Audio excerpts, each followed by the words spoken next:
Phil Butler, What the Butler Saw. Phil is a very funny, creative, talented, lovable personality who just loves to entertain people. In today's edition of Eyes and Teeth, you get to hear of his passions and genuine love for the business he's in. We cover many subjects, from cruise ships to Jongleurs Comedy Clubs, Michael McIntyre to Paul McCartney, Joe Pasquale to E.T., Cromer Pier to Hollywood with a certain ventriloquist. Phil has enjoyed a fascinating career that he is still creating new ideas for, and during lockdown has invented new ways to keep his followers satisfied through his unique photography and posts. Welcome to the world of Phil Butler, and what a world it is.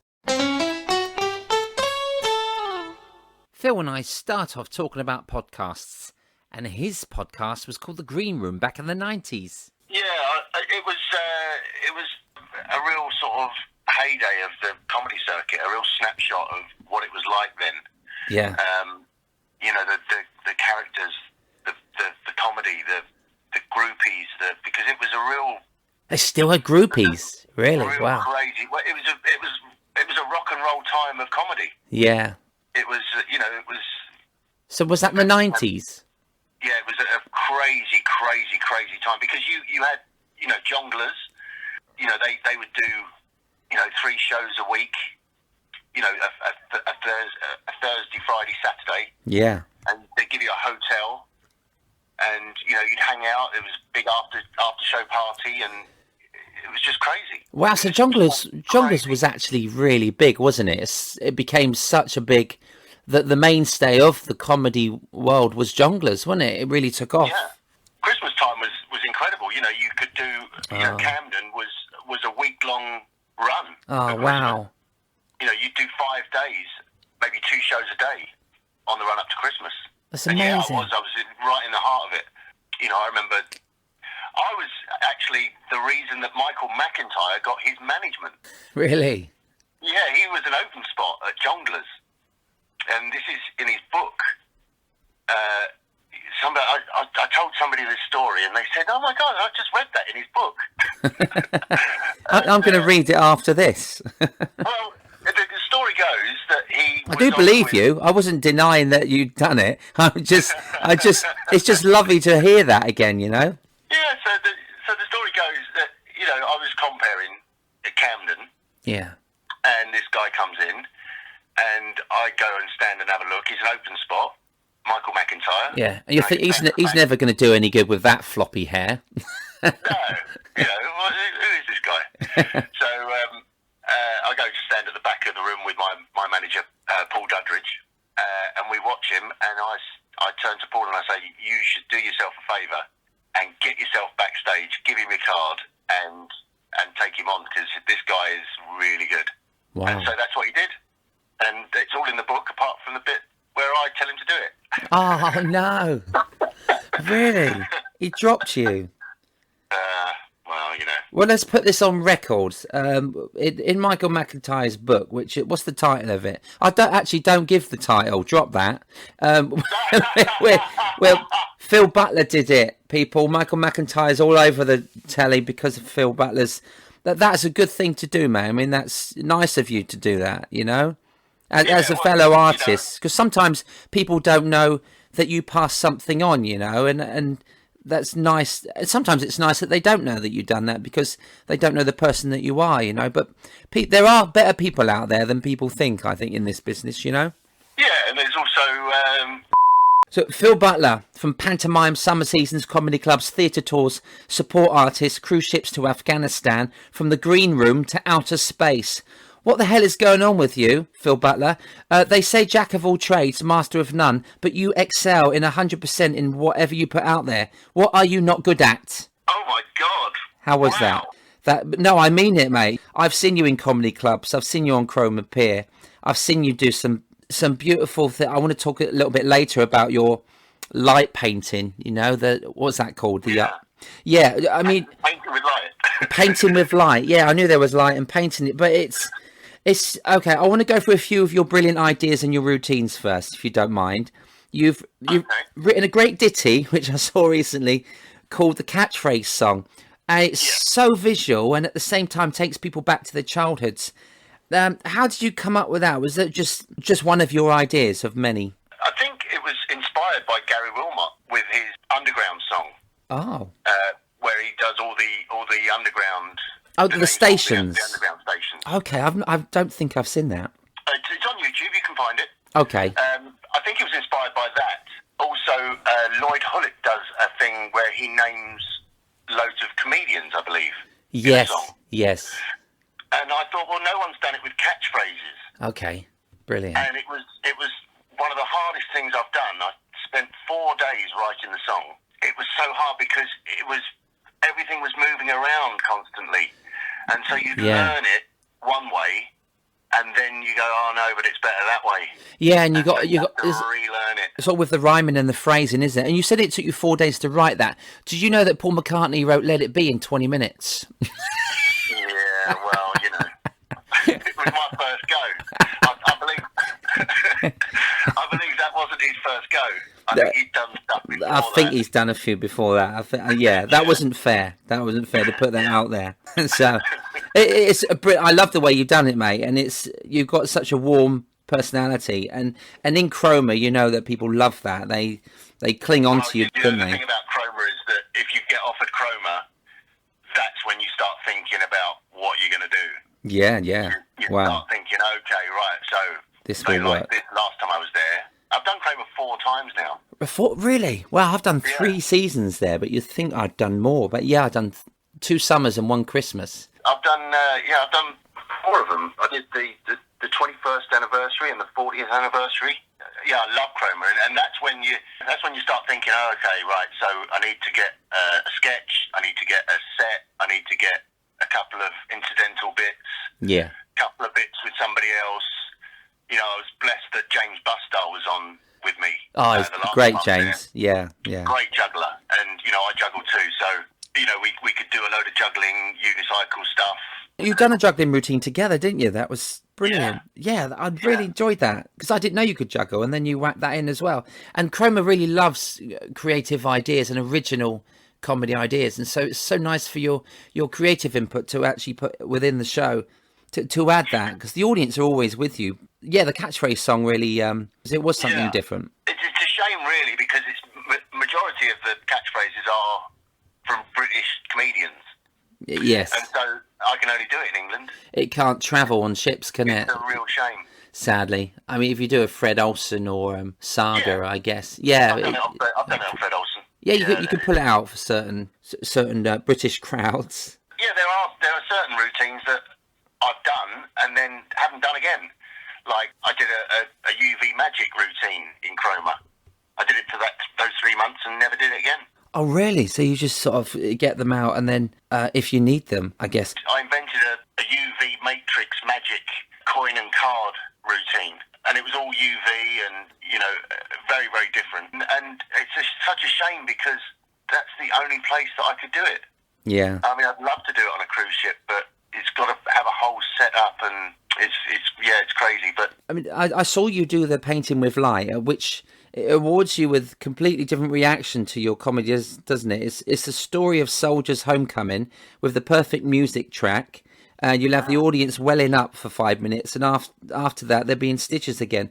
Your skills combining the two in your one-man show reminds me of what Ricky Gervais does in his writing. Do you know what I mean? Where you can make people laugh and cry, and for a personality to do that, it takes a lot of talent. To get people to cry and laugh within an act it means they have to be so connected to you, the performer, for you to do that.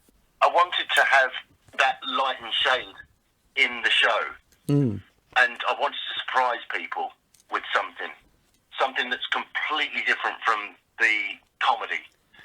To take people away, to take the lights out completely and focus on a canvas and have a story told to you without any comedy whatsoever. Okay. The tough thing is to get them back again. You've got to have a clear line to bring them back. Definitely. from weeping in the audience. from wiping their masks. Yeah. Wringing out their masks. I watched it again not long ago, and I well up when I watch it. It does that. And it's so great. You know, the girl who sings the song, she doesn't give her permission for that song to be used. Oh. And so I had to contact her directly and play the video to her and try and get permission to use the song. And she said, absolutely love it. Yes, you have the permission to use it. So Oh, that's nice. She saw your creative process. I was so pleased with that, you know. Oh, amazing. Well, it's a beautiful piece, mate. It really is a nice idea. And you must be coming up with ideas all the time. Now, I've seen the Siri routine, which proves how updated your writing is, and equally your comic timing. For a routine like this, did you start with a speak and spell routine and then go to sat-nav and then constantly keep it updated? I imagine if you was a caveman, Phil Butler, you would have some splints and a rock. It would have been really creative on the Jongleurs Comedy Club circuit. I really thought that through, haven't I? But you have. You really took us on a journey there. Thanks. But you did have a speak and spell, didn't you, before Siri? I did which is hilarious. The swearing toys. Yeah, that was brilliant. A real. I mean, that was kind of viral on YouTube as well. The swearing toys. I've had to take it down because of cruise work. Oh, really? Yeah. I guess if people see that, I mean, that's thinking ahead. That's very clever, really. And well, what I had to do is, because I was on the comedy circuit for maybe 15 years, and it was that's all I did was jokes about swearing and jokes about text messages, predictive texts going awry. Yeah, which can take you anywhere, couldn't it? Yeah. So and because I'd done so long on the mainstream circuit, when I got onto the comedy circuit, I was so liberated that you can say whatever you like. So that's what I did, and it was a bit over the top at times, and so this was all online. So then, when the comedy circuit, you know, started to fade a bit, didn't it? Fade out, and you know, Jongleurs closed. I thought, well, the writing's on the wall. Okay, we're going to have to change up, and I targeted the cruise ships. So I had to take everything down offline and reinvent myself. Yeah, you got to be careful because people do judge people by their Facebook pages and their content on YouTube. But your hard work must have paid off, though, because you brought wisdom on the comedy club circuit. But how did you make the cross from mainstream to stand-up, or was it the other way round? And then comedy club to cruises. They're completely different genres of audiences, aren't they? Well, I've been so lucky in my career because I've been lucky enough to have done all of it. I've started off as a children's magician, and then a magician for adults. See, I didn't know that. I didn't know you'd done children's magic and adult magic as well. I knew you did do some magic early on, but children's magic as well. Yeah, I did that. That was the first couple of years of my career, was working as a children's magician with a comedian called Ricky J.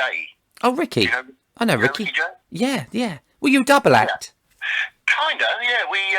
We did our separate shows at Magic City in Clacton-on-Sea, and then we got together on a Saturday morning and did the Saturday Morning Club, which was custard pies and lots of mess.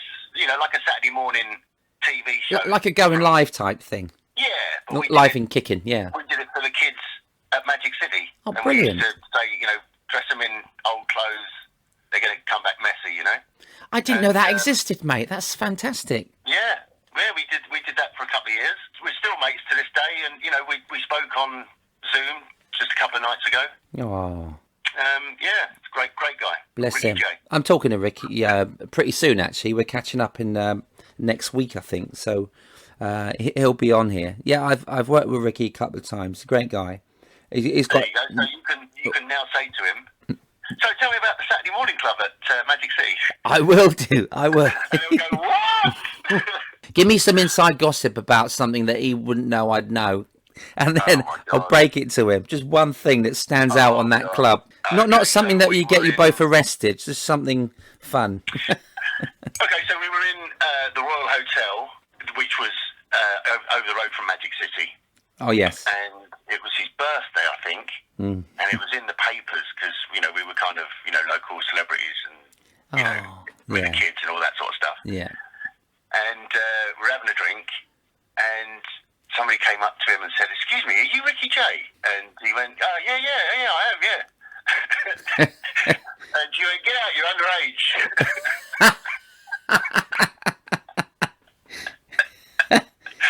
And how old was he at that time? I think 16. Oh, okay, that's brilliant. Something like that. So he was thinking, "Oh, I'm going to do an autograph." He was like, "Get out." So what was that in a bar? Was it or something? Yeah, we were sat having a drink. Oh, he sat there with a pint, his first pint. Oh, that's brilliant. Oh, controversial. And then he reminded me of a story as well where I was defending a girl's honour or something, and I went up to this guy and I went, "Listen, pal, if this girl wants to, see this fella, then that's up to her and me and these lads." And I turned round and there was no one there. And I was like, "Oh, okay." Left you in the lurch. So I started as a children's magician, then went on to be, an adult magician, and then I was lucky enough to go to Jersey and really hone my craft and my stagecraft. Yeah, was you a comedy magician from the off, or was it just plain straight magic? It was just magic. Well, it was comedy magic really, because it was comedy magic with the kids, and then kind of like more of a mix when I did, when I went out as an adult magician. Right. Okay. Yeah. And then I really honed the comedy magic for adults when I was in Jersey doing. I can't believe it when I look back now. I did 6 months, 2 shows a night, 7 nights a week, and no day off. Wow. That was in Jersey, was it? In Jersey, for modern hotels. We went to one hotel, set the show up, did the show, packed it down, went to the next one, set the show up, did the show, packed it down, and that was our night. It sounds amazing. It sounds like it's one of the last of the seasons that we're ever to see again. And obviously we've got Cromer still, but you don't see seasons like that anymore, Phil. And I done 2 months at Thursford last Christmas, and it was like that schedule that you had in Jersey, but we don't see that anymore, do we? And we would cry for a season, although you probably would have wanted one night off a week at least. You know what I mean? But I mean, to have work like that constantly is happy days. But that's when I really found out who I was. Yeah. You got to find out, if you're a performer, especially a comedy performer, you got to find out who you are. If you don't know who you are, then you can't expect anyone else to know who you are. Yeah, that's true. So you in those 6 months, you will find your way, wouldn't you, within the business and where your act is heading. Yeah, well, just your personality. Yes. The personality that you have on stage. Definitely. Who you are. Are you deadpan? Are you wacky? Are you a one-liner man? Are you a prop man? What are you comfortable with? Yeah, that's true. How old were you when you come out of the season in Jersey? 19 when I came out of that, and then I thought that it was all going to open up. All doors were going to open up, and I was going to. But then, obviously, nothing happened. Then you try and you try and put yourself out there, I guess. Yeah. Nobody knew me on the mainland. I started doing holiday camps and all that sort of stuff. I was 19 and I was working at Wycliffe Bay Holiday Park. I was a co-entertainer there for 6 months. But because these people love you, you're like a young Shane Ritchie, but not on the telly, because they love you and you're getting letters every week. And you storm it, you get standing ovations just by doing your resident shows. And then you do your act, once a week. And you think you're going to be famous when you come out of that season, but nobody knows you when you step outside back on the Isle of Wight ferry and come home. It's or Jersey, But at that time, you think, I guess it does mean if there was someone in the audience that could look at you, see the potential and take your career further, that's what we needed, wasn't it? That's what we needed, is a manager at the right time, at the right place, I guess. Yeah.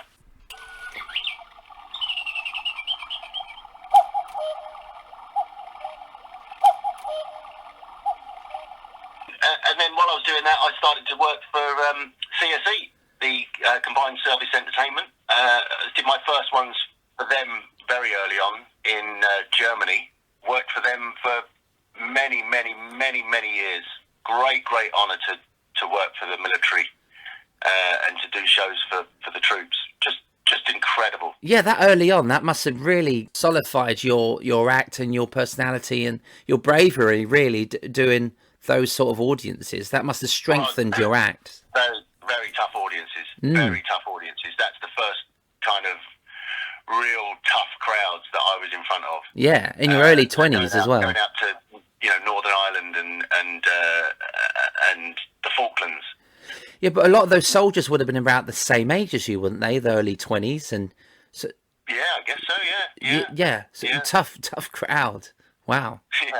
Yeah. Compare that to Cromer. You get the squaddies, and they're not the worst crowds in the world. A Jongleurs Christmas crowd is yeah, really horrific. I imagine they're worse. Those Christmas parties. Yeah. Oh, blimey. That's amazing. I mean, the grafting that you did, you earned your experience on those circuits, doing Jersey and then the army bases. That's quite a lot of groundwork that you've done to get where you're going next. When did you start to do the comedy clubs? Which you said you'd done it for about 15 years. So you must have been in your mid-20s? The way that came about was, it was in 1999 I did Cromer. The comedy circuit was really starting to kick off, and I thought, that's where I need to be. Yeah. And I had met Paul Dudridge, and he was into what I was doing, and he said, what you've got to do is you've got to sever all your contacts that you've made over the last 11 years. Right. And come with me, and if you do what I say, then we'll move it along. Okay. So that's what I did. I said goodbye to everybody. I said goodbye to pantomimes and summer seasons and all that sort of stuff, and said, right, I'm going to do this now, comedy circuit. I'm going to be a stand-up comedian, one of those stand-up comedians, rather than a Holsey Park stand-up comedian or comedy magician or whatever.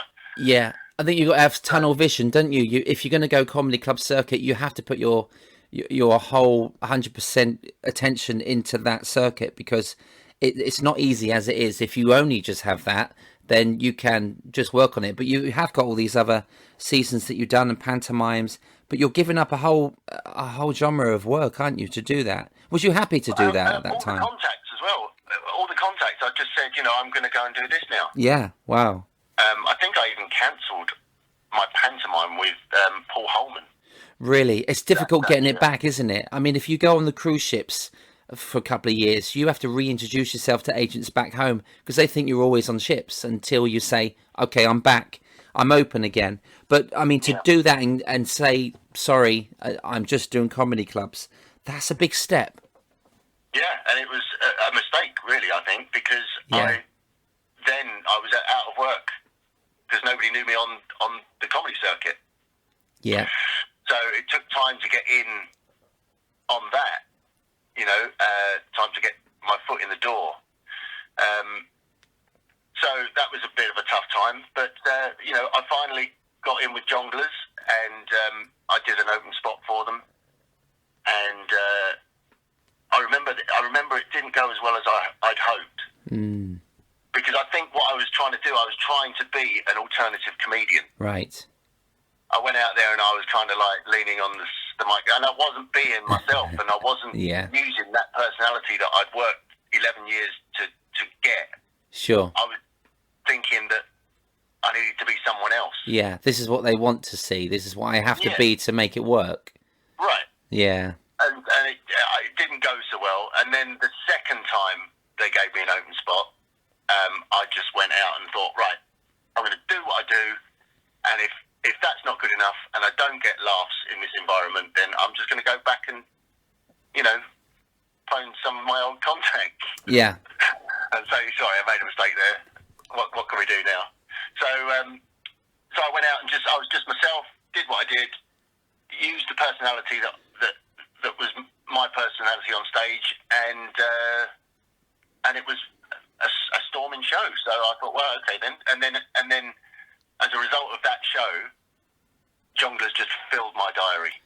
Amazing. Just filled the whole thing. Yeah. And was you a gag man when you started out? Were you doing routines and gags, or was it visual? When did you start adding the props? It was exactly the same stuff as I'd been doing in the comedy. What I'd been doing before, at Cromer, I just did that, and it worked. And then once I was in, I could work on my own stuff for that environment. Yeah. And learn more about who they were and what they were and what they wanted to hear. And Okay. that's where the swearing toys and Siri came in. But you say that Siri's, a new thing, and it's using technology. That's so old now, that routine, because I wrote that routine when Siri came out. Yeah, but I've still got a Nokia 10, so to me it's really quite fresh. Yeah, it was the Oh, it's the iPhone. is it Alexa now, isn't it? Yeah, Yeah, that's what I mean about you updating it. It's now Alexa. yeah. Well, I've had thoughts about doing that because you can. If I had one of those on stage with me, I could control lights and stuff like that. Oh, that's music. great. Yeah. You could get into all sorts of stuff, and you can do exactly the same thing with. I hate to say her name because she's sitting right here. She's listening. She's writing down your idea. She might do it before you. Alexa might start using Phil Butler in her act. Yeah, exactly. So she's sat right here. The Siri thing was the iPhone 4S came out, and Siri right was a big thing. Yeah. And so I wrote the routine, and then as soon as it came out, I put it together, and it was a month after the iPhone 4S had come out that I had my clip online. Amazing. And it was so good. I remember doing it for the first time in Birmingham Jongleurs, and the great thing about it is that it was all on iTunes on the phone, so you could title the track that you're playing through the phone with the line that is being said. I didn't have to learn the script even. Amazing. I just looked at the phone, Yeah. and the phone told me what to say. Brilliant. So it was an easy routine to do, and it was an instant hit. I imagine 'cause it's not been done before, and it's everybody's used it. When everybody's doing something like Alexa, or everybody's on a mobile phone, you know that you've got a winner on your hands, and you need to go and do it before McIntyre, or do you know what I mean? But the comics that are on the TV, you need to get it out there, and so this is why it went viral, because you got it straight up there. Yeah, brilliant. I mean, I was hoping that it would go, bigger than it did. Because, yeah, should have done. It was. I thought, Apple are going to get hold of this, and they're going to get me in for corporates and all that sort of stuff. But that never happened. But no, it's that sort of stuff. And the swearing toys. I wrote that. That came about. It was my best mate, Dane Cordine. Oh, bless Dane. Yeah. I was on the phone to him, and he said, "Oh, we're just having a laugh here. We got these toys, and listen to what this one does." And so I went, "Oh my God, that's funny." So I went out and I bought the same toy that he had over the phone, and I did it in the show that night. And then somebody came up to me after the show that night and said, "You can get other ones that say such and such." Really? And I go, "No way!" So I then went out the next day and went looking around all the toy shops for swearing toys, and ended up with 3 in the end. 3 swearing toys. Really? Yeah, but I met the woman who did the voice for the swearing toys. Oh, that's weird. Which was a weird night. What was it? I did the show, and then someone came up to me and said, "The woman who does the voice for that toy is my wife." No. How weird. Wow. He went, "Yeah, she's here now." And I went, "No, I've got to meet her." Love that. That's like someone coming up to me and saying, "I am the voice of the Action Man," because I do a routine with the Action Man in my act, and when you pull a string on the back of his neck. Yeah, I'd love to meet the man who does the voice of the Action Man. Fire at will. Do you remember that? Yeah, of course. Oh, what a moment though to meet the lady of the voice. That's. Yeah, I couldn't believe it. Blew me away. Ice and Teeth. Your routines, though, mate, and I love this routine. I've told you countless times. Your Cod Ventriloquist routine has me in stitches. Just you venting the alphabet. Is this as funny on audio, or because facially you have me in stitches? Because it is very visual facially, isn't it? And the thing with that is that it's not on paper. That's not a funny thing, but if you do it right, then there's lots and lots of laughs to be had there. The punchline to the whole thing. Yeah. Can you do a P without moving your lips? Yeah. Is the whole thing's just worth it just to have that at the end of it. Yeah. And it's a line as well that you can deliver that line to any audience. The kids aren't going to get it. The adults are going to love it, and you're completely safe with that line because I'm talking about ventriloquism. I don't know what Of course. Right? Just watch the links.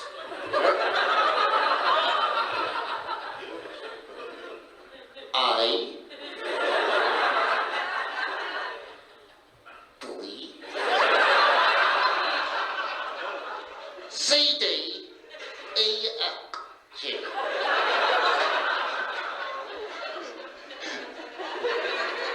H I J K, right? L N N O V.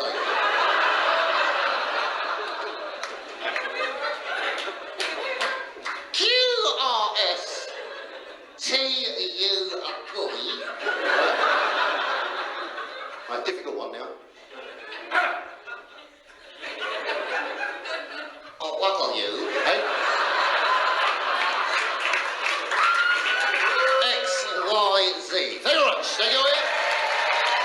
It's so funny listening to it, but when you're watching it, it's all in the visual. It's facial. It's the way he contorts his face. It's just genius. You have to watch Phil Butler doing the ABC as a ventriloquist. Would it just be ventriloquist that's laughing at just the whole routine from the beginning? When you just say A, I know where it's going, but is it funnier to ventriloquist than it is to the audience? I don't know, but the audience are in stitches, but I cry every time I see you do that. It's so inventive because all it is you just doing the alphabet, but I think people do have to see your face when you're pulling each letter. It's genius. It's so good. Oh, thank you, man. You talked about 1999 when you started to do the comedy clubs, I think, but I think I saw you around about 98, 99 at Coombe Haven. Now, I was at Coombe Haven on the same night and in Hastings, and you were next door in the adult room, and I finished my spot in the family room, caught your last 20 minutes. I thought, wow, who's this guy? Loved what you did. And I watched in awe your confident delivery to me, like matched Brian Conley, Bradley Walsh, Davro. You do know how to command a room, and that was an adult room, not an easy room to do. But you're one of those power performers, do you know what I mean? You command the microphone, and it comes with experience, Phil, doesn't it? It comes with a lot of that you've done in the past. It does. It absolutely does, because that wasn't always the case. You know, I remember when I first started out, I would literally get in my car and cry because I couldn't get it right. Really? And the audience would boo me. There was one show that I did, because I was always told, you got to do your porridge. You got to do the time that you're told to do. Yeah. Otherwise, you might not get paid. So, so I was always on for my time, no matter what was happening. Yeah. And I'd always try and get it back and try and work with it and but there were times when they would literally be booing me and shouting for me to get off. Wow, really? That's crazy. Yeah. And then the compare would come on, and I remember that this particular night, I was, fake crying at the end, like I'm so sorry, I've got to go, but I'm hugging the compare, saying I'm so sorry, I've got to go, and they were going, get off, you're rubbish. And you're still performing. And I'm still going, I'm so sorry, I've got to go. Please sit down. You're embarrassing yourself. I love that. I've stayed on just to annoy my audiences before. I've got nothing for half an hour, and I thought, okay, I'm still going to do my 45, but I'm going to do an hour now because of how you've behaved as an audience. And I'm going to add 15 minutes, which I haven't got 15 minutes. I'm going to do the next 15 minutes slower because of you. It's going to be worse than my set stuff. Yeah. And we shouldn't torture the audience, I mean, if they're just not your audience on that particular night. Because the next week you'd have gone back and stormed it. Same act, same room, different crowd. It's weird, isn't it, this business? And you get that on cruise ships. You do 2 shows in one night, and each same room, same act, completely different audiences, an hour apart. This Wow. is where it comes from, isn't it? When somebody comes up to you the next day and says, I saw your show last night, you say, oh yeah, which one? Which one? It's true, isn't it? It means a lot to us. And sometimes people would say on a cruise, you would say which one, say the first one, and they say, oh, it was really good. I say, oh no, the second one was a lot better. But it sounds like you're lying, doesn't it? Because you've got the information you need. But you never lie. You just think, oh, I really didn't think that went as well as I thought. But if the audience is telling me, or one person, then you believe it.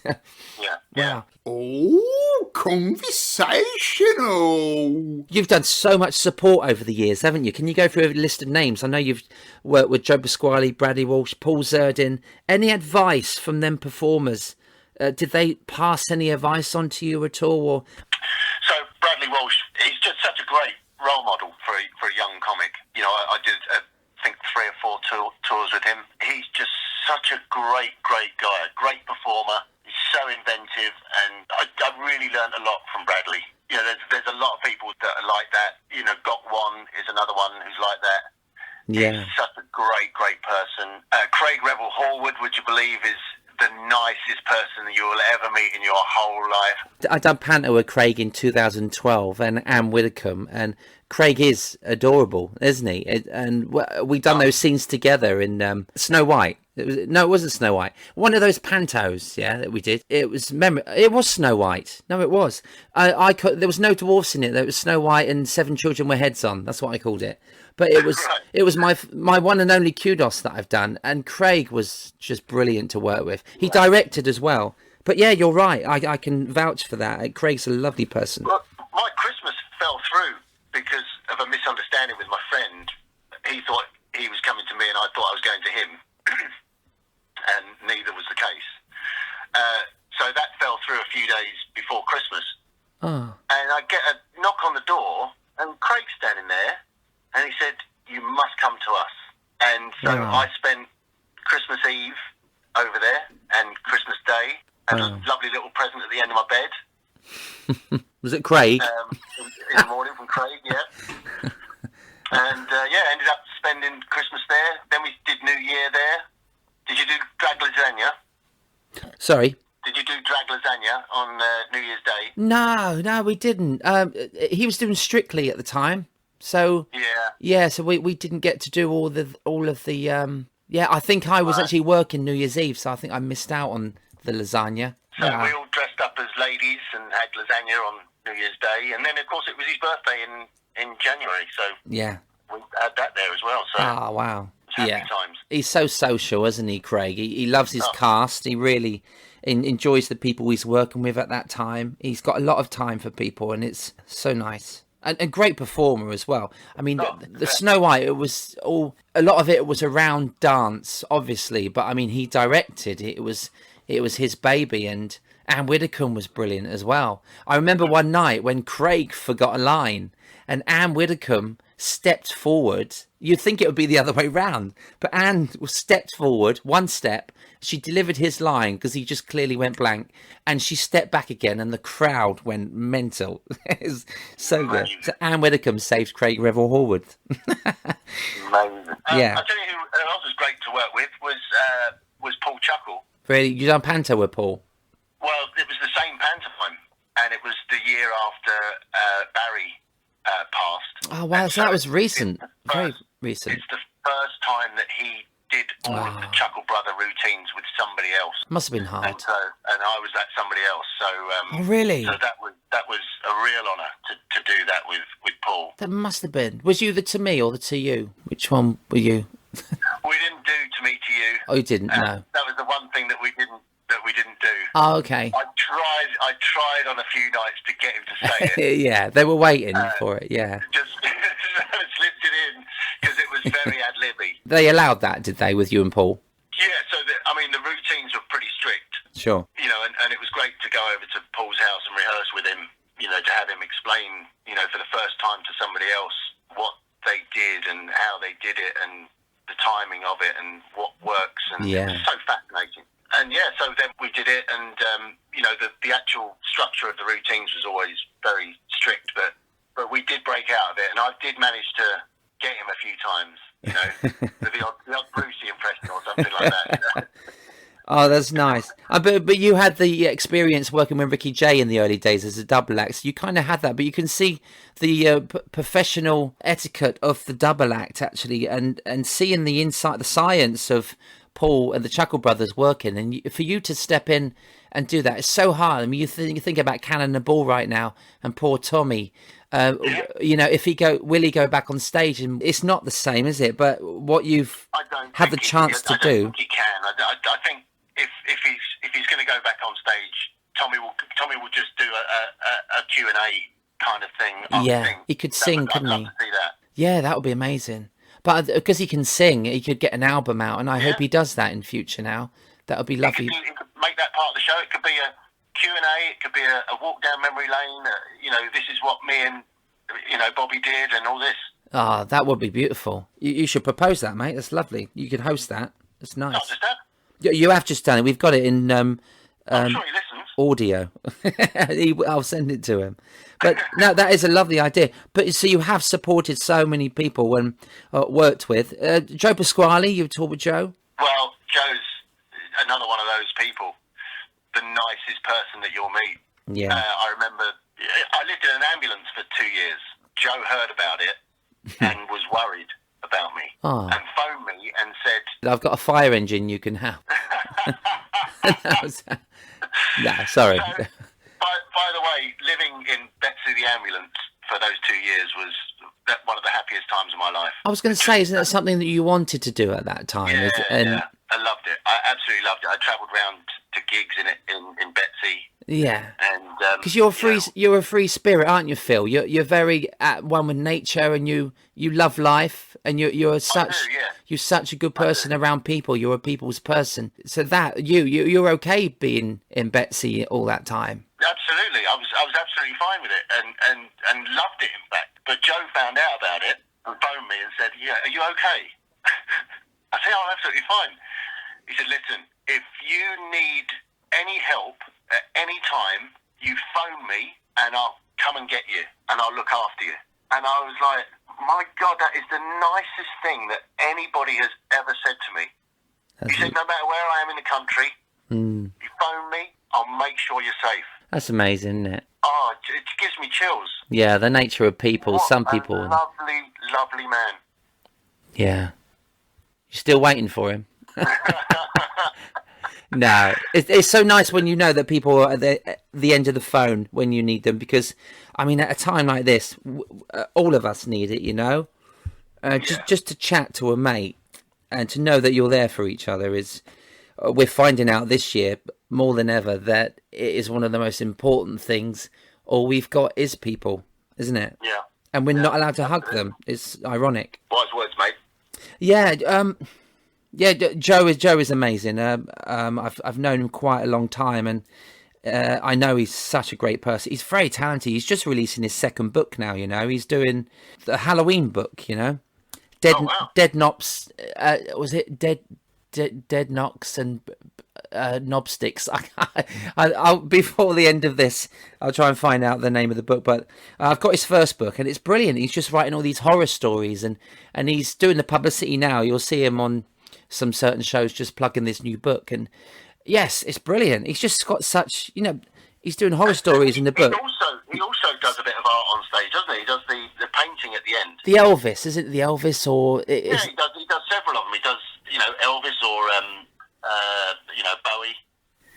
That was the thing that it was similar to your painting with lights, is when Joe started to do the snow routine at the end, or he started to do the drawing with the beautiful music playing in the background, and he'd draw Elvis and turn it upside down, and again he would do that, what I talked about earlier, where you're like, it's a wow moment, you know, in the show, not have you laughing and then finish on something poignant. It's brilliant. Right. Pure brilliance. Yeah, I used to like putting it right in the middle though. That's a real kind of shocker. Yeah. You know, and then try and get them back again. All right, yeah. Drag them back. Just hand out a box of tissues. Yeah. So let's talk about Paul Zerdin, one of the greatest ventriloquists. His stage etiquette is just brilliant. He's rehearsed. He's spot on with his routines. He's just a top ventriloquist. And so you've worked with Paul so many times as well, haven't you? Yeah. Now, I first met Paul when he'd just done the first spot on the Big Talent Show. Yeah, 96. Yeah. So that's was it that late, 96? It was, yeah. I just spoke to Gary Bushell recently about that series. 96 where Paul won, and then 97 I went on. Right. So yeah. So it was just after his first set on that. Okay. And I'd seen that, and I thought, well, he's won it. I think he was on the first episode of it, and I thought, well, there's nobody who can beat that talent. Yeah. Was you on the show as well? No, I saw it on TV, and I just saw him. Well, the first time I saw him on TV, I thought, well, he's won this. Yeah. There's no question in my mind. I don't care who else comes on. It was clear, wasn't it, at that time? There's nobody else who has a talent like this. I haven't seen talent like this, and I've been around the circuit, and I've seen what Britain has to offer. Yeah. And this boy is incredible. Yeah. There's no doubt in my mind he's won it. I ended up meeting him shortly after that at a holiday camp. All right. And I said to him, listen, you've got this in the bag, but if you ever want anyone to do any writing for you, then give me a call. And he didn't, and he went on to win it. That was I didn't meet him again for a while, and then we ended up working together in Blackpool. I think that's how it worked then. All right. But we became firm friends. I started writing for him. We were in America together when he won America's Got Talent, which just another great highlight of my life. I was going to talk to you about that because as a very close friend, what was it like sat there in that room? And when I say room, it's one of the most incredible venues in America, willing on your mate to nail his performance on the biggest talent show in the world. And the moment he won, you must have been full of adoration, and it was incredible. I mean, to watch it is brilliant, but you were there, weren't you? Yeah, right there. And what I'd done is I'd gone to the M&M shop in Times Square. Not the rapper. He ain't got his own shop, is it? No. I went over and I got these M&Ms printed with Paul Zerdin, winner of. Oh wow, nice. AGT. They all had different things written on them. And so while we were watching the show, I said to the people I was with, if he gets knocked out, we'll start eating him. Yeah. Because there's no prize at the end of it. There's nothing. no trophy. Nothing. It's just a title. Yeah. And, a bit of money, hopefully. Yeah. And so we went through the night, and we're thinking, oh my God, he actually could win this. And then when he actually won it, it was just the best feeling. And then I gave him the M&Ms afterwards, and I was fully expecting him to keep them, like as a thing that you put on the side, and that's my little trophy. But yeah, he just sat there. He hadn't eaten all day, and he just sat there. Starving. He ate them. That's brilliant. Hopefully he kept the packet. I think he just threw it away. Did he? I think it's all in a big sort of trophy type thing as well, I think that the YouTube clip is probably a trophy enough, isn't it? I guess. But the gesture there was there blue M&Ms in there? That's the main thing. You should have saved one of them. I didn't scrimp on the M&Ms. For you to be working with a mate on tour in theatres, I've done it with my mate Richard Griffin, and it's just such a nice experience to be getting to a theatre. Do you want a bit of lunch? Go and get your sandwich, and I'll do my rehearsal. And then you're hanging out backstage. You do your thing, he does his, and then go and have a curry at the end. It's nice, isn't it, to be on the road with your mate? It really is. We shared a dressing room as well, which was great. We never had separate dressing rooms. We were always in there together, and just hanging out before the show, and yeah. Sometimes I would be part of his act. We'd usually do a callback, and I'd be backstage or something, and we'd have a little bit of banter. So I'd kind of stick around for it, and sometimes he'd need help with the animatronics and all that sort of business. So, okay, yeah. Yeah, so it's all part of it. But like the circus, you work on your own show, and then you're selling tickets, but you're also working on other people's acts and all that sort of stuff. You help out where you can. So yeah, it's absolutely brilliant. And we could sit and write, and we just sit and laugh. we just sit and laugh. There's lines that we come up with that we just You just add during the season. howl at. And we think, well, is this going to be funny to the audience? Yeah. Is it just funny to us? Is that just something that we find really funny?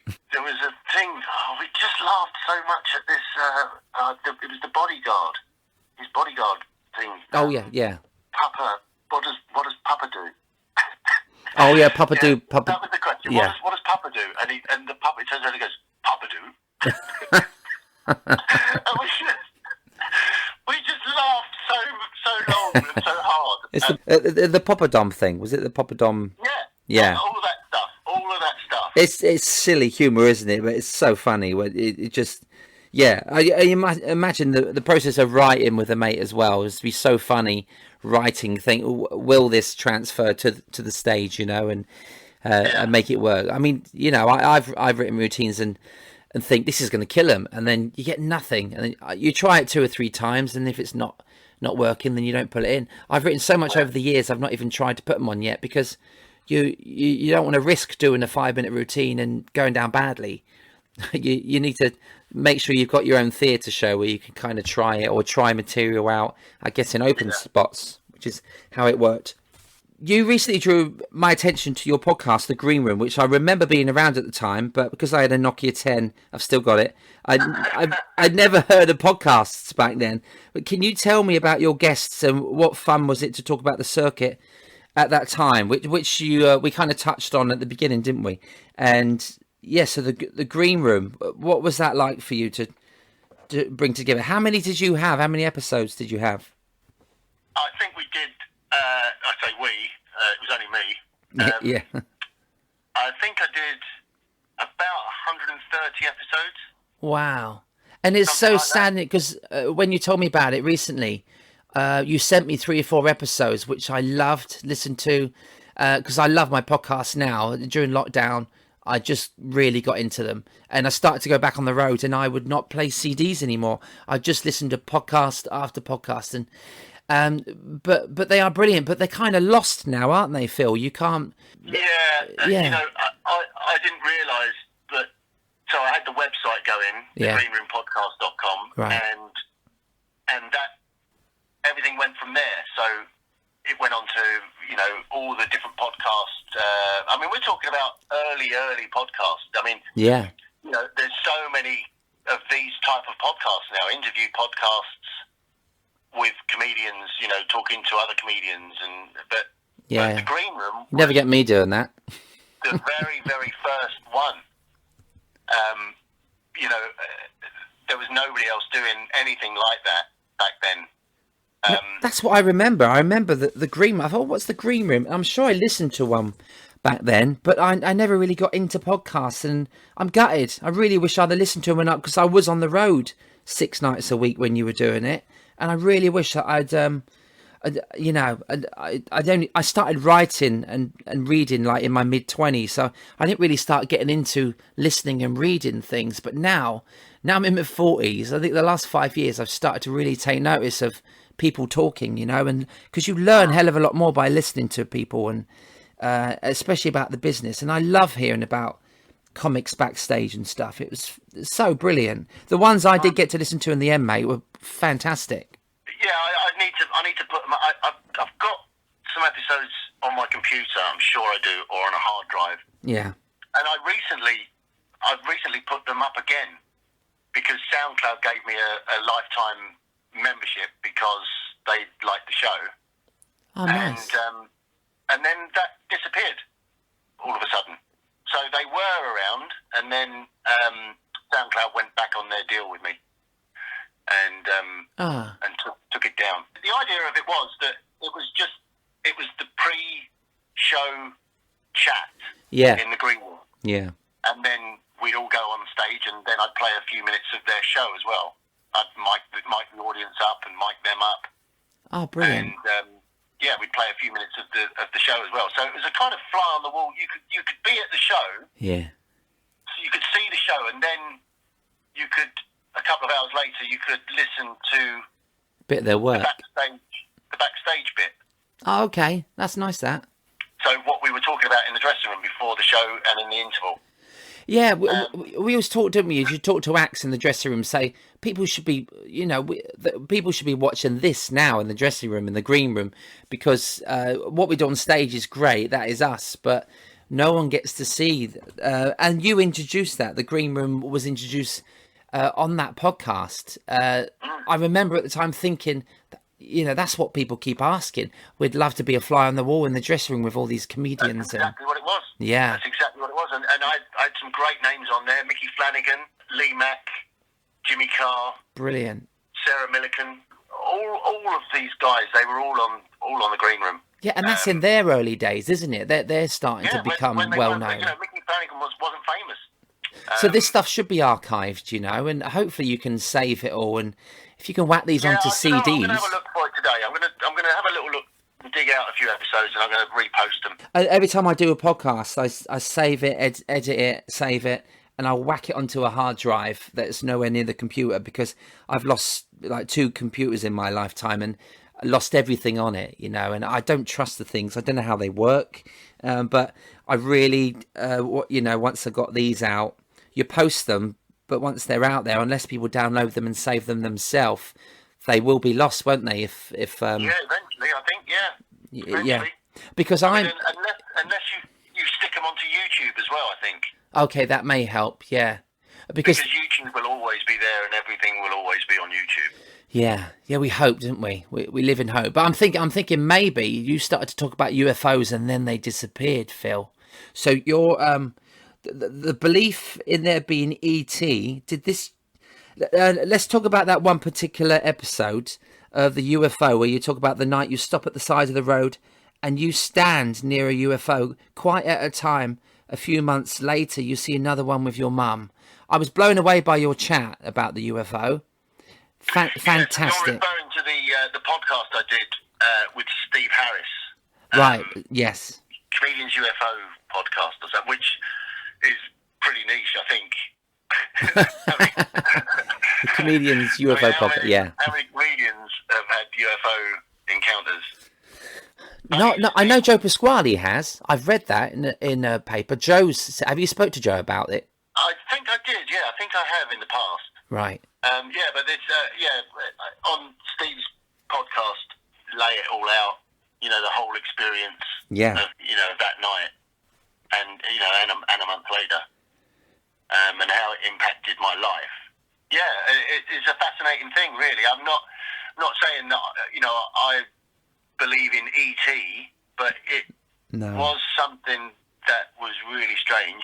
Still don't know if it was of this planet or whether it was some sort of experimental craft, but yeah, interesting, whatever, We don't know, do we? Did this change your mindset as a human being? I mean, because it will be, if we just say it was confirmed by the government, it would blow everyone's minds, but I think the whole planet would be so nervous. I mean, we're nervous what's going on now, but did it make you nervous, or were you relieved that you could confirm to yourself that Area 51 or Essex 69 actually does exist? Well, it made me think, Yeah. It threw everything up in the air for me, really.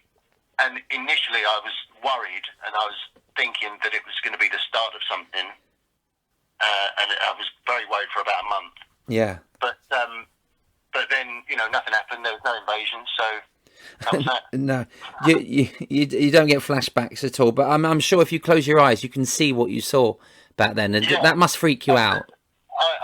I'll never forget that night. It was an incredible night, and I was lucky enough that I wasn't the only person who was, standing there. Yeah, you got witnesses looking at a UFO. So I know there was something there, and I remember it the way I remember it, and it hasn't changed. Over the years, people have asked me. Imran Yusuf, I told him the story very early on, and then some years later he said, right, I want you to sit down and I want you to tell me the story again. Right. And I want to see if it's changed. Oh, okay. And it didn't. Yeah, but it was a crazy, crazy night. Who knows what it was? The reason I brought it up is because as straight-laced as my dad's called Terry, about 8 years ago he had 2 heart attacks, and we thought that was it. He thought that was it. he spent 40 years as a smoker and never thought we'd see the day that he would give up smoking, but he did. But since that time, he always thought it was the end of his life, having heart attacks. So one night, my mum was visiting him in hospital, and he confessed to seeing a UFO. So, yeah, my dad was a farmer, as was my grandfather. But my dad, there and then, drew my mum a picture of what he saw. And a few years later, they both started talking about it comfortably with the kids, you know. So I got to see this picture. And what he saw, it's really strange hearing my dad, who was quite a hard man, tell everyone about this unreal and very, very real situation. But he kept it secret. And he was like 19 when he saw it on the farm. But it's something I guess we don't talk about it, you know. It's something that, did you feel you had to keep it a secret? I know you went to the police station when it happened and people saw it, but it's not something you go out on stage and talk about, is it? No, I've never spoken about it on stage, and I did keep it a secret for many years, just because. And when we went to, when we went to the police station, and of course the police reporter is going to report on it. He gave us the option to give our names or not, and we decided not to, right, because I thought that people would think it was kind of some publicity stunt. Yeah. Trying to get into the business and all that sort of stuff. Yeah. But yeah, it was a weird old thing.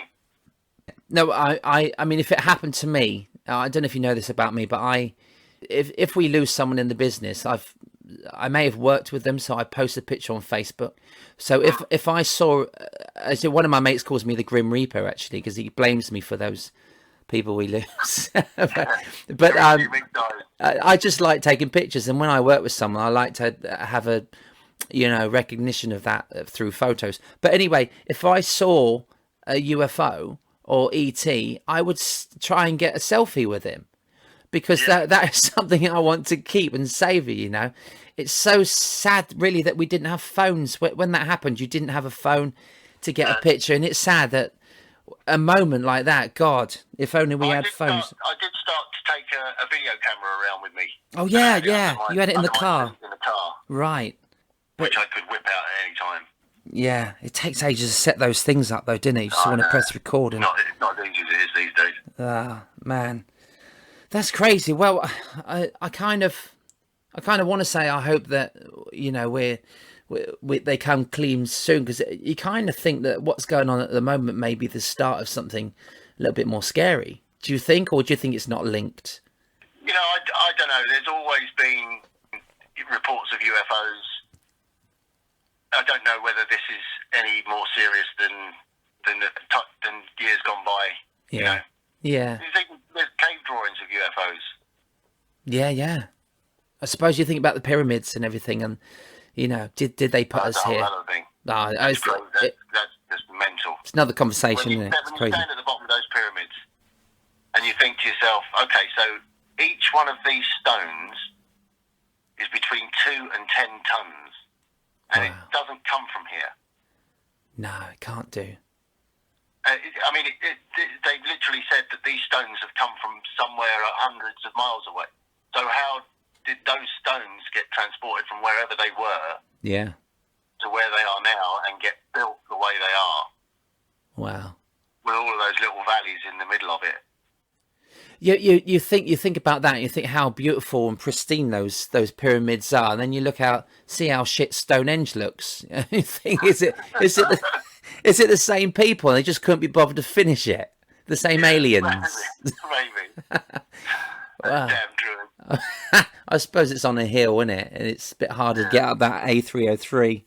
But those stones are from somewhere else, from miles away. Yeah, really. Wow. Oh, it's mind blown. Where the stones originated from, and it's nowhere near there. No, it does blow your mind. No, I wanted to talk to you about that. It was a really fascinating, with you and Steve Lewis, such a fascinating chat, mate. And when you're talking about the story and you say so, and when you say so, we're like, yeah, so what? Tell me more. You really don't want it to end. I listened to it a little while ago. It's for your listeners. It's on YouTube. Yeah, I'll spread it. If you put UFO Comedians podcast, okay, Steve Harris, Bill Butler, into YouTube. I listened to it a while ago, and I stand by every word of it. And also, I was gripped. I know the story. I've told the story many times. But I'm still sitting there because Steve is so enthusiastic about the story as well. I know, yeah, you can tell. But it is grip. It is so gripping because you think, what did he say? And we want every detail, you know. We want to. What did you see? How close were you? And what happened when it went? And it's just crazy. Yeah. It does give you shivers, doesn't it? Because it's like they say, there's so many things on Netflix though, like of these stories, you know. But they are very similar, you know. Yeah. A lot of them are very similar, and which makes you think, you know, they're just coming down. They're doing stuff. They're going back. It's like they're just taking your temperature, aren't they? And then they're going back and reporting it every few weeks or something. But a lot of them come out when there's thunderstorms. You know, apparently there's some pictures of UFOs around thunderstorms. It's such a big subject as well. You know, there's underwater UFOs. Wow. You know, what they're saying is that they don't come in from above, they come up from below. Wow. And this is why they've got super flying skills, because you'd have to cut through the water. Yeah. And so when you're not in the water, you would go ultra fast, wouldn't you? Yeah, you would. You would. Then you think that's a whole new thing, isn't it? You think, is all the fish that we eat contaminated? Are they priming us for something? Because it's all in the human blood. Who knows what's going on? It's going quite deep, isn't it? Conspiracy theorist sort of people. I like to sit and watch a program and think, and it makes me think. You know, it makes you think. But then when I start thinking, I think about how small we are as people, and then how there is one planet, and then there's millions of planets, and then it just blows your mind. You just have to stop thinking that far in. But conspiracy-wise, I'll listen to them and I think, oh, really? Did that happen? You think 9/11. You think, okay, you could just watch these things all the time. But at the moment, I'm looking out the window, the sun's shining, the trees look normal, they're quite still. It's a bit of a wintry day. I'm talking to a very funny man, and everything seems normal, you know, even though this is really us in lockdown. But the world is strange. It is a strange place, but we live in it, and we need to go out there and make people laugh, mate. At the end of the day, I've got a family quiz tonight on WhatsApp. And things can be normal if you make it normal. Yeah, absolutely. You know, we've all had to find our own way of getting through lockdown. Yeah. You know, we've all had to find new things to stimulate us. You know, I started off lockdown inventing magic tricks, and then from then I thought, well, what's the point in inventing magic tricks when there's no one to perform them to? So that stopped. Yeah, but I think you got to be ready when you come out the other end, didn't you? You kind of have to have something ready, maybe, or you're just going to be ready to go back to work. So it's not a bad idea coming up with things like that. Something that's not been done. It's kind of a good thing to do. But you moved on from that, did you? I just thought, you know, who knows when we're going to be back at work. Yeah. You know, and I even thought about not going back to work. Sure. I have crossed my mind as well. Me too. Have you found any hobbies? Because I've been doing my next thing was lock picking. You mean burglary? Yeah, I thought, well, if the comedy's not going to work out, I'll go and rob places. No, I was interested. You know, at one time in lockdown, and I was picking locks. I was picking padlocks and. You know. Oh wow! So you mean like a pickpocket type act thing, or no? You just mean is that a thing? Padlocks and different. You know, like I had some luggage in the garage. Yeah. Some Samsonite. Is it Samsonite? Yeah. Yeah. Nice luggage, but I'd forgotten the code. Oh. So I went on YouTube and looked up how to pick a combination Samsonite lock luggage thing. Apparently you cut out a little bit of Coke can, and you can stick that in, a little slither of Coke can, you can stick it in, and you can bow it, and then when it flattens, that's the number. It's fascinating stuff. It So I is. got into that a little bit, and now, of course, I'm doing my Tiny Planets. Have you seen the Tiny Planets? No, I haven't. This lockdown thing, you literally have got into locking down, didn't you? getting down with the locks. I'm trying to unlock. Is what I'm trying to do. Right. No, sorry. What's this other thing?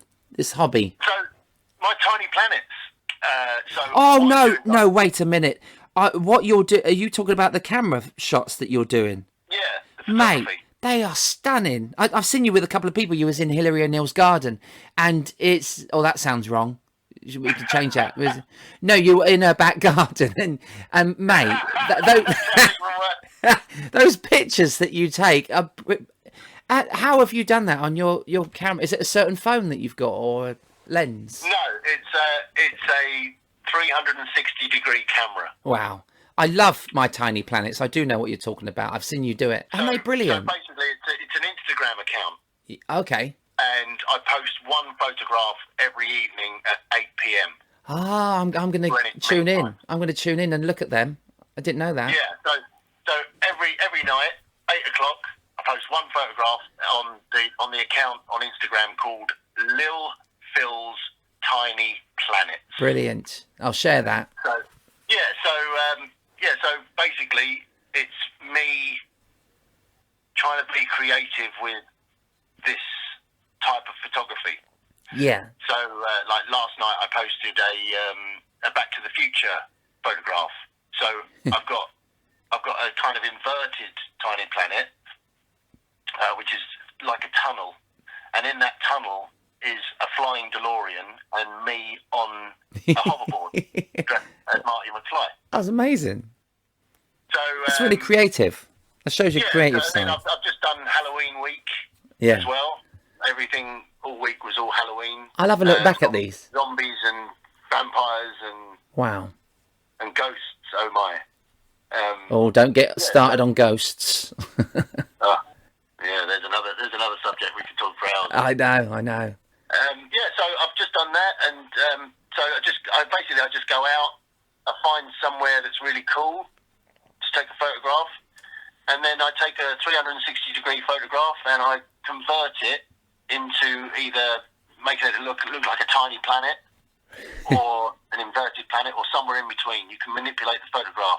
Okay, it's brilliant. It's so creative. I like that. So you have found hobbies to do, which Oh, is this is important. the big one. This is Yeah. this is the one that is taking up all my time now. I've got such a joy for taking these photographs and entertaining my Instagram audience of an evening. Yeah, but I mean, you can turn this into a book, though, can't you, Phil? This could be a project or where an you could actually print, or an obsession. It is brilliant. There's people who do these Tiny Planet exhibitions where they just have a complete wall of tiny planets, just 4 inches by 4 inches, little square pictures of tiny planets that are taken. Wow.